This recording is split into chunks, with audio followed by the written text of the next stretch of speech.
Gönül bir volkandır, yüzünde kül, bağrında korsaklar. Kimse bilmez kaç depremi susarak geçtiğini. Gönül bir volkandır, dipsiz bir magmanın yeryüzüne vurmuş halidir. Ne kadar üstü örtülse, ne kadar zaman unutsa, en küçük bir titreşim, bir dokunuş yeter, harlanır. İçimde suskun bir yangın var, her an patlamaya hazır. En masum bakışta,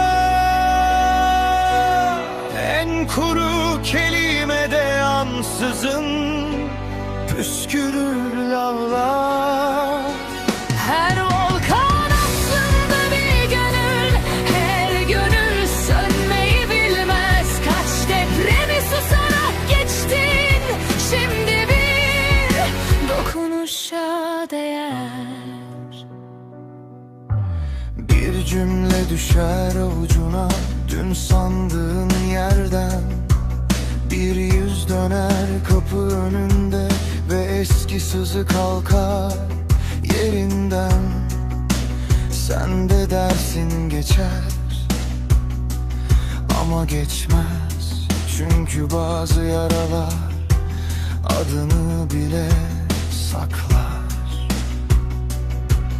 Gönül bir volkandır, dipsiz bir magmanın yeryüzüne vurmuş halidir. Ne kadar üstü örtülse, ne kadar zaman unutsa, en küçük bir titreşim, bir dokunuş yeter, harlanır. İçimde suskun bir yangın var, her an patlamaya hazır. En masum bakışta, en kuru kelimede ansızın püskürür lavlar. Her volkan aslında bir gönül, her gönül sönmeyi bilmez. Kaç depremi susarak geçtin, şimdi bir dokunuşa değer. Ve ansızın en masum bir kelimede, en sıradan bir bakışta başlar kıyamet. Lav değil püsküren, yıllarca konuşulmamış nedenlerdir. İçimde suskun bir yangın var, her an patlamaya hazır. En masum bakışta, en kuru kelimede ansızın püskürür lavlar. Her volkan aslında bir gönül, her gönül sönmeyi bilmez. Kaç depremi susarak geçtin, şimdi bir dokunuşa değer.